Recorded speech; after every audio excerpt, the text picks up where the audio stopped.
Je suis heureuse de vous retrouver dans votre émission Autrement dit, émission d'étude de la parole de Dieu au regard de ce que nous vivons au quotidien. Et je suis pour ce faire en compagnie de Frédéric et de Catherine. Nous avons ces dernières semaines vu combien il est important parfois de passer par des épreuves, des difficultés, afin que Dieu puisse renforcer notre caractère, qu'il est bon de faire preuve de patience, d'attente, afin que Dieu puisse pleinement accomplir ses promesses, qu'il faut parfois, malgré nous, se soumettre à la volonté de Dieu, qu'il faut lui faire confiance.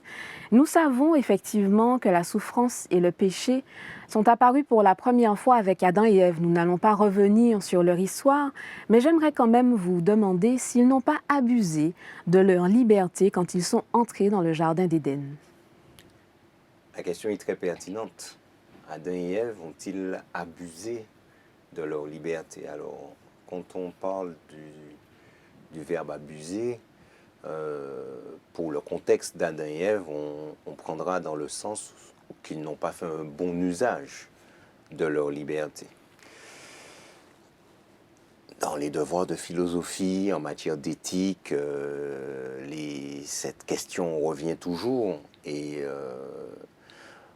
souvent on se demande si on est réellement libre. Il y a le réellement, comme Satan avait demandé à la femme, à Ève, Dieu a-t-il réellement dit? Le réellement vient toujours ajouter un élément de doute. Sommes-nous réellement libres? En tout cas, on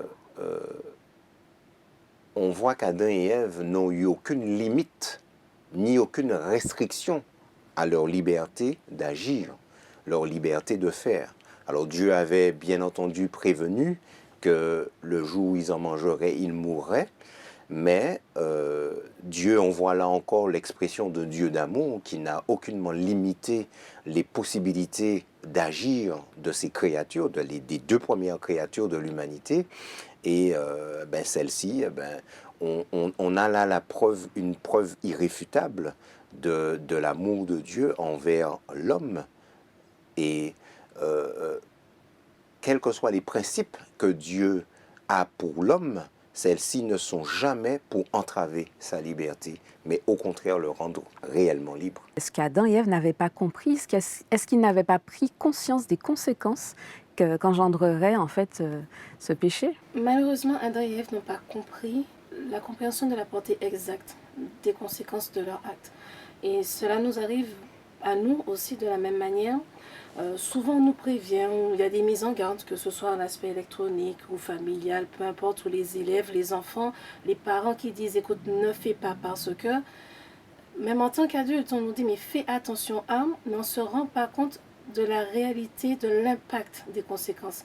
Et malheureusement, Adam et Ève sont dans cette situation-là, ils n'ont pas compris jusqu'où iraient les conséquences de l'acte qu'ils ont posé. Merci pour ces premiers éléments de réponse. Jésus, lui, a quitté sa nature divine, il s'est fait homme. Passons au cœur du texte pour que nous puissions voir ensemble son histoire.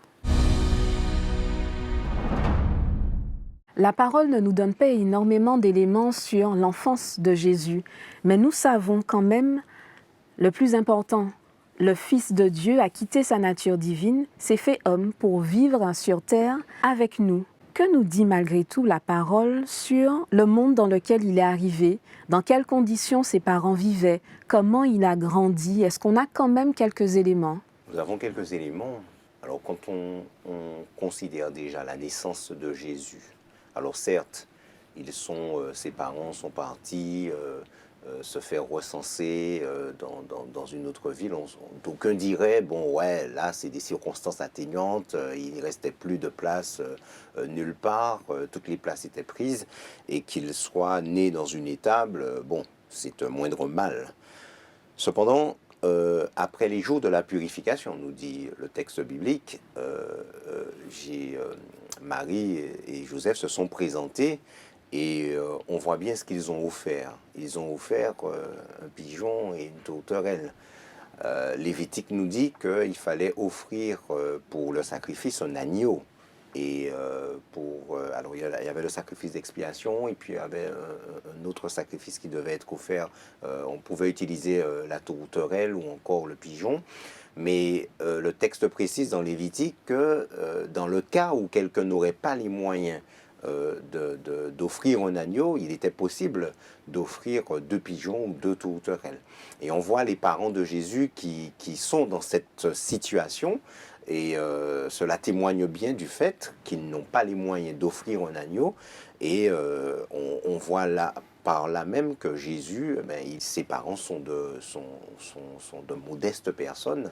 Et le père Joseph, nous dit-on, était charpentier. Jésus l'aidait dans son travail. Et cela nous montre que Jésus n'avait pas forcément, les parents de Jésus n'avaient pas forcément les moyens, des moyens de subsistance élevés. La parole nous dit qu'il a commencé très tôt, Jésus, à pouvoir commencer son ministère, puisqu'il est venu pour une mission.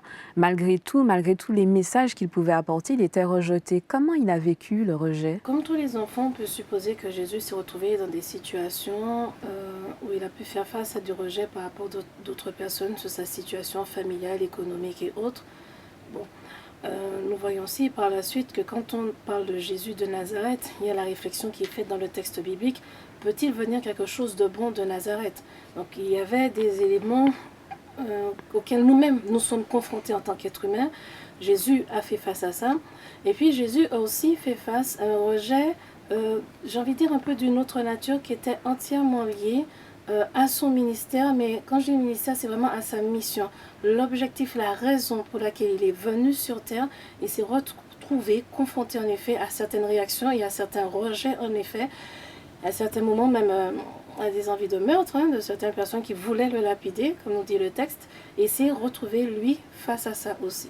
Malgré tout l'amour que Dieu a pour l'humanité, comment se fait-il que Jésus n'ait pas su transmettre, n'ait pas su convaincre, j'ai envie de dire, toutes les personnes qu'il rencontrait? Alors ce qui est intéressant, c'est que justement nous en tant qu'êtres humains, c'est ça notre question. Comment il n'a pas réussi à faire, comment il n'a pas su le faire? Parce qu'en tant que fils de Dieu, il est censé pouvoir tout faire. On peut rebondir sur la liberté. On est libre d'accepter ou de refuser. Mais au-delà de ça, on parle de rejet. Christ a été rejeté. Maintenant, les personnes qui ont rejeté Christ, si en effet on a en face un message d'amour, on se dit mais comment rejeter un message d'amour? C'était certes un message d'amour, mais ce qu'on oublie souvent avec l'amour, c'est qu'on ne passe pas la main dans le sens du poil tous les jours et on ne passe pas que de la pommade tous les jours. Quand on reprend un enfant avec amour, quand tu fais une erreur, on est obligé de lui dire « écoute, là, tu as commis une erreur ». Ce n'est pas forcément agréable à entendre, mais si on ne fait pas ça, on ne va pas l'aider à avancer. Et c'est pareil aussi en tant qu'adulte. Si en tant qu'adulte, on ne peut pas dire à quelqu'un de manière, j'ai envie de dire des fois ami ou dans la famille, frère, soeur, conjoint et autres, écoute, là, il y a un souci. A-t-on réellement agi avec amour? Donc nous avons, nous, êtres humains, une définition de l'amour qui ne va pas correspondre à celle de Dieu. Et en plus de ça, Jésus donc, faisait certaines remarques à certaines personnes qui, elles, se trouvaient dans un état d'esprit qui les empêchait d'accepter. Mais quand je dis empêchait, c'est que on nous fait à tous des remarques. Et ce n'est pas tous les jours super facile. Mais quand on a pris une habitude de se remettre en question, même si c'est 3 jours plus tard, je m'assieds, je me dis, bon, un tel m'a dit ça, j'étais pas d'accord, j'étais pas contente, mais est-ce que derrière ça, il n'y a pas quelque chose dont moi je devrais prêter attention et qui va me permettre d'avancer, une remise en question? Les personnes qui rejetaient Jésus n'avaient pas prévu de se remettre en question, certes de sortir de leur zone de confort ou simplement de reconnaître les erreurs qu'elles commettaient, leur état d'esprit qui ne correspondait pas à ce que Dieu demandait. Parce qu'il faut faire quand même ce travail-là pour se dire « j'ai tort, et là, il faut que je change ». Et non, elles n'ont pas fait le choix, même a posteriori, des jours plus tard, de se dire « oui, il avait raison, je dois revoir les choses ». Finalement, Jésus arrive à Gethsémani. Avec toutes les souffrances qu'il a dû endurer, est-ce qu'à un moment, il n'a pas eu envie de renoncer? Est-ce que la parole nous donne cette information ou pas? Oui, Jésus a fait une prière. S'il est possible que cette coupe s'éloigne de moi. Toutefois, non pas ma volonté, mais ta volonté. Je crois que, comme la leçon nous l'indiquait également, que l'enjeu était terrible. Je pense que nous-mêmes, nous ne sommes même pas conscients de l'enjeu qui s'est joué là. Même 2000 ans plus tard, avec toutes les informations que nous avons, c'est-à-dire celles que la Bible nous apporte, celles que des auteurs nous apportent, celle que le Saint-Esprit nous apporte à travers les écrits d'Ellen G. White, je crois que même là, nous n'avons pas compris toutes les implications. La preuve, c'est notre vie.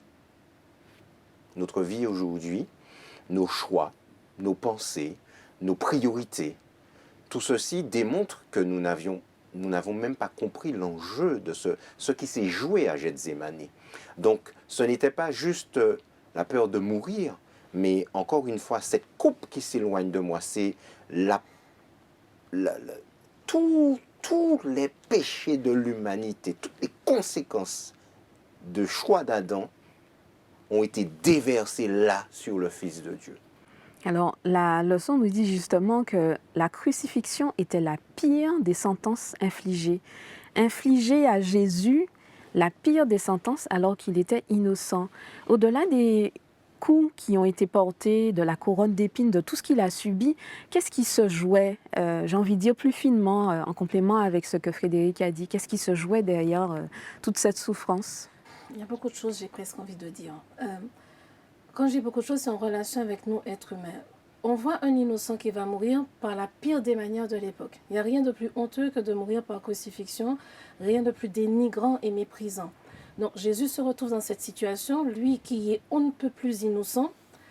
Et durant ce processus, il se retrouve avec, en effet, tout le péché de l'humanité d'Adam jusqu'à la fin, qui pèse, et qui pèse tellement qu'il dit à Dieu, pourquoi m'as-tu abandonné? C'est pas que Dieu l'a abandonné, mais avec l'ensemble du péché, il était finalement séparé, parce que c'est le péché qui nous sépare de Dieu. Donc il s'est retrouvé de fait par rapport à ça, avec un Dieu son Père, dont il n'arrivait même plus à sentir la présence. Et là, dans le contexte, donc on a notre vie éternelle qui est en jeu, Jésus pleinement humain mais pleinement divin et en mettant les choses, je veux dire, à leur place. Le sacrifice, il a subi en tant qu'être humain, donc il ne s'est pas mis en tant que divin dans le sens d'aucune souffrance, qu'elle soit physique ou autre, voilà ce que je veux dire. Donc il l'a subi et parce que c'était le Fils de Dieu, ce sacrifice-là a une portée éternelle pour nous. J'aurais fait le sacrifice, ça aurait servi à rien, on serait tous dans la même catastrophe, voilà. Mais ce que j'ai envie de dire, c'est que cette image aussi nous montre quelque chose d'intéressant. C'était quelque chose de totalement injuste que Jésus a accepté de faire et avait déjà planifié avant que l'être humain soit créé. Lors de la création, il savait qu'il y avait un choix et que l'être humain avait la possibilité de dire « Ok, je désobéis ». Ce qui aurait entraîné une quantité de conséquences négatives pendant des milliers d'années. Et que pour permettre à ce que l'être humain aille mieux, que les choses soient restaurées au bout d'un moment, il aurait dû passer par le sacrifice. Il a fait le choix dès le départ. On les crée, mais je sais que je vais devoir passer par là. Maintenant, nous, êtres humains, j'ai envie de dire, est-ce qu'on arrive à comprendre? Parce qu'on oublie souvent que nous traversons aussi des situations très injustes. Il y a certaines choses, je mets ma main sur le feu, je paie les conséquences, c'est logique. Mais il y a des choses qui vont arriver, qui vont m'arriver, je n'ai rien fait, je n'ai rien demandé. Je n'ai aucun lien qui expliquerait que cela m'arrive. Donc, c'est compliqué l'injustice. Jésus a vécu cette injustice-là pleinement en tant qu'être humain. La comparaison dans certaines situations douloureuses peut nous paraître peut-être inégale, mais il l'a aussi vécu. Ça veut dire qu'il y a quelqu'un qui m'aime réellement, sincèrement, par-dessus tout, et qui sait qu'est-ce que c'est que l'injustice. Et cette personne-là, sachant ce qu'est l'injustice, elle, ne serait-ce qu'elle, arrivera toujours au moins à me comprendre. Et quand je lui parlerai, je sais qu'elle ne me jugera pas, parce qu'elle arrivera à comprendre ce que c'est que l'injustice. Joseph a dû trouver injuste d'être jeté dans un puits. Joseph a dû trouver injuste d'être vendu à des étrangers. Joseph a dû trouver injuste d'être acheté par Potiphar, d'arriver dans un pays qu'il ne connaît pas, dont il ne maîtrise pas la langue, dont il ne connaît pas les mœurs, éloigné de son père. C'était la première fois qu'il se retrouvait coupé de son père, de l'amour notamment de son père. Il a dû trouver injuste encore une fois, alors que globalement, ça se passe bien avec Potiphar. Et voilà qu'il subit une attaque et qu'injustement, il se retrouve encore en prison. Mais la vue d'ensemble. Il y a une vue d'ensemble que Joseph n'avait pas, mais que Dieu avait. Donc il semble, comme le dit Catherine, et quand nous passons par ces difficultés, tout ceci nous semble injuste. Quand bien même nous n'avons rien fait pour ça. Et Joseph, plus que quiconque, n'a rien fait. Et le voilà qui se retrouve à croupir en 2 ans en prison. Mais tout ceci a contribué, a concouru à un plan extraordinaire. Donc l'injustice de l'instant qu'on ne comprend pas peut concourir à quelque chose de plus glorieux qu'on verra ou qu'on comprendra par la suite. Et le plus glorieux, c'est notre salut. Et à l'instar d'Adam et Ève, non, nous n'avons pas toujours, nous ne comprenons pas toujours la portée des conséquences de ce qui nous entoure, de ce qui nous arrive, ni des choix que nous faisons chaque jour. Je reviens à Jésus, qui a quitté sa nature divine et qui s'est fait homme. Est-ce qu'en tant qu'homme, justement, il avait aussi cette liberté de refuser? Comme tu disais tout à l'heure, il a dit, effectivement, il a fait cette prière, que ta volonté soit faite, non ce que je veux, ce que tu veux. Est-ce qu'il avait le choix, lui? Ou il a pleinement accepté et qu'il a à un moment donné a hésité? Jésus avait pleinement le choix. La réalité, c'est que bien avant, il avait décidé de refuser sa divinité pour, à un moment précis, arriver sur terre et être pleinement humain. Maintenant, je pense que Jésus a exprimé une part de son humanité. Ce truc-là, je ne vois pas comment je vais réussir à m'en sortir, ça n'a pas de sens. Mais il ne l'a pas exprimé à quelqu'un pour dire voilà, il l'a exprimé à Dieu. J'ai un problème en tant qu'être humain, cette situation-là, je ne vois pas comment je vais faire. Maintenant que je t'ai exprimé tout ce qui me fait mal, tout ce que je ne comprends pas, et aussi le sentiment de refus que j'ai au fond de moi, je me sens plus apaisée et je te demande de me donner un coup de main pour que ta volonté soit faite parce que j'ai fait le choix d'aller par là. Il a exprimé ce que tout être humain exprimerait. Je voudrais quand même revenir un petit peu par rapport aux injustices et à ce que Frédéric disait. Quand on parle de souffrance et de difficultés, Joseph a vécu des difficultés qui étaient très injustes. Sans rentrer dans des exemples, il y a certains moments où il y a des souffrances, j'ai envie de presque dire, qui sont pires que celles que Joseph. L'un des points positifs que Joseph a eu, ça a été le fait qu'il était sincèrement aimé par son père. L'être humain, là où ça va devenir compliqué, et je le dis parce qu'on doit prendre conscience qu'on a un travail sur soi à faire pour permettre d'avancer avec Dieu, c'est qu'on fonctionne avec souvent le résultat de ce qu'on a eu par rapport à nos parents. Dieu est marqué notre Père. Donc pour un enfant, et quand on grandit, notre Père qui est aux cieux, le premier réflexe, aussi inconscient soit-il, c'est de comparer à la relation avec le parent.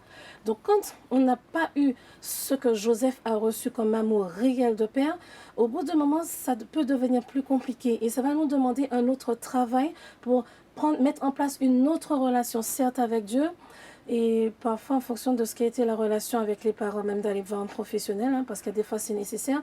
Mais ce que je veux dire, c'est que ça va demander un autre investissement, implication et prise de conscience pour nous permettre de pouvoir faire ce cheminement-là et avancer en fait. À quoi a servi la venue de Jésus? S'il fallait résumer. Lorsqu'Adam et Ève ont péché, quand ils ont utilisé leur liberté pour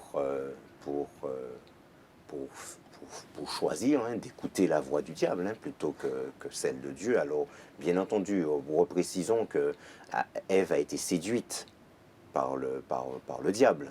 Adam, lui, non. Adam a péché en pleine connaissance de cause. Il a fait un choix délibéré. Parce que, en se disant, je veux partager sa mort, etc. Bref, mais il a fait un choix délibéré. Donc, quand Dieu avait dit à l'homme qu'il mourrait, l'homme aurait dû mourir de manière instantanée. Pourquoi ils ne sont pas morts? Et c'est peut-être ce qu'ils pensaient, en quelque part, qu'ils mourraient de manière instantanée, et que, bon, c'est fini. Mais ça n'est pas fini. On est encore dans les conséquences de leur péché, et ça, ils ne se l'imaginaient pas. Et en fait, pourquoi ils ne sont pas morts? Parce que, justement, ce plan de la rédemption, Jésus, comme l'a dit Catherine tout à l'heure, avait déjà fait le choix de venir payer cette rançon, payer à la place de l'homme. Il est venu pour ça. Alors j'imagine demain que quelqu'un soit enlevé par des ravisseurs et qu'il y ait une rançon à payer. Et que quelqu'un paye la rançon. Et certains ont payé une rançon au prix de leur vie, ont donné leur vie à la place d'eux. On dit, prenez-moi plutôt. Donc je donne ma vie à la place d'eux. Donc Jésus, il est venu pour ça. Il est venu prendre ma place à moi, Frédéric. Moi, j'aurais dû être sur la croix, nu. Toutes les pointes là, des fouets là dans mon dos, c'est moi qui aurais dû recevoir ça. Et il l'a fait à ma place. Alors là encore, c'est un mystère insondable d'amour qu'il soit venu payer ce prix à ma place. Jésus est venu avec une mission pour notre salut tout à fait. Et je ne sais pas si c'est répercussion, mais un des éléments qui va avec, c'est que pour tous les êtres humains qui l'acceptent, c'est aussi prendre l'engagement d'avoir un changement dans sa vie, d'avancer avec lui de manière à devenir à sa ressemblance sur le long terme et surtout dans l'éternité quand il va revenir pour nous parfaire.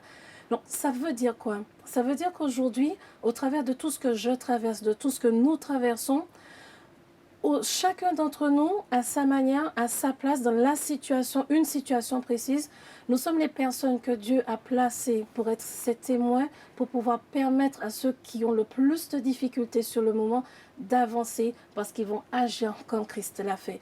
Pas comme Christ dans le sens où mon sacrifice a donné la vie éternelle à quiconque, mais ce que je vais faire qui va aider, permettre de progresser ou permettre à l'autre d'être encouragé pour avoir un peu plus de force, ça sera l'aspect pratique, ce que la personne va voir justement de l'amour de Dieu. Parce que Christ étant un exemple pour nous, oui, ce n'est pas tous les jours très facile, mais cela nous donne des opportunités de pouvoir non seulement nous, c'est vrai, avoir une meilleure vie et un espoir qui va plus loin que cette vie-là, parce que se dire que tout ce que je traverse là, j'ai une vie aussi misérable, miséreuse et désastreuse et ça s'arrête là, donc j'ai un espoir supplémentaire, mais pour là, aujourd'hui, ma vie, mon action va être un impact positif et constructif pour la personne qui sera là. Et ça, c'est l'une des meilleures choses pour nous, êtres humains, pour nous permettre d'avancer avec les réalités que nous vivons. Merci pour ces éléments. Voyons ensemble les enseignements que nous pouvons en tirer. Jésus, innocent, a vécu en tant qu'homme, a voulu nous montrer l'exemple et aussi a voulu exprimer tout l'amour que Dieu a pour l'humanité. Quels sont les éléments auxquels nous pouvons nous accrocher aujourd'hui? Les temps sont durs, les difficultés ne vont pas diminuer. Au contraire, à quoi pouvons-nous nous accrocher? Tu le dis, la réalité, les temps sont durs. C'est ce que nous voyons, ce que nous entendons. Donc nous sommes chaque jour confrontés à des réalités qui ne font qu'augmenter notre angoisse, notre anxiété. Et le Seigneur nous a laissé un certain nombre de promesses dans sa parole. Et ces promesses sont là pour nous donner de l'espérance. Car je sais, dit le Seigneur, une promesse, les projets que j'ai pour vous, projets de paix et non de malheur, pour vous donner de l'espérance. Et nous avons vu une de ces leçons, une espérance indestructible. Nous en avions parlé, c'était le titre d'une des leçons. Et véritablement, notre foi, là, il est question encore de foi, doit reposer. Et c'est un exercice qui n'est pas simple. Et nous devons nous habituer à voir l'invisible. C'est encore une autre leçon, des leçons que nous avons faites. Il y a une réalité que nous voyons qui est source d'angoisse chez nous. Mais à côté de cette réalité, il y en a une autre qui est invisible, que nous sommes appelés à appréhender par la foi à travers les promesses de Dieu. Avec la parole de Dieu, parce que je rejoins vraiment Frédéric, je pense que nous devrions justement, toutes ces promesses de l'Éternel, arriver à prendre le temps chaque jour et voir chaque chose positive qui nous est arrivée, ou j'ai envie de dire parfois même chaque complication qui ne nous est pas arrivée, comme l'amour et la présence de Dieu avec nous au travers de nos difficultés. En comprenant que les choses demandent du temps, que la patience est l'une des plus difficiles choses que l'on puisse avoir, mais c'est seulement avec ça qu'on pourra réussir. Nous comprenons que la souffrance de Jésus-Christ ne représente pas seulement la souffrance d'un autre être. Au contraire, sa souffrance est l'essence de l'amour et du salut de Dieu pour nous. Jésus-Christ a souffert pour nous et à notre place, pour nous sauver du pouvoir du péché, de la souffrance et de la mort pour toujours. Merci Frédéric, merci Catherine, merci de nous suivre, merci de votre fidélité. N'hésitez pas à vous abonner et à partager autour de vous. Je vous remercie de votre attention et je vous donne rendez-vous dans une prochaine émission d'Autrement dit.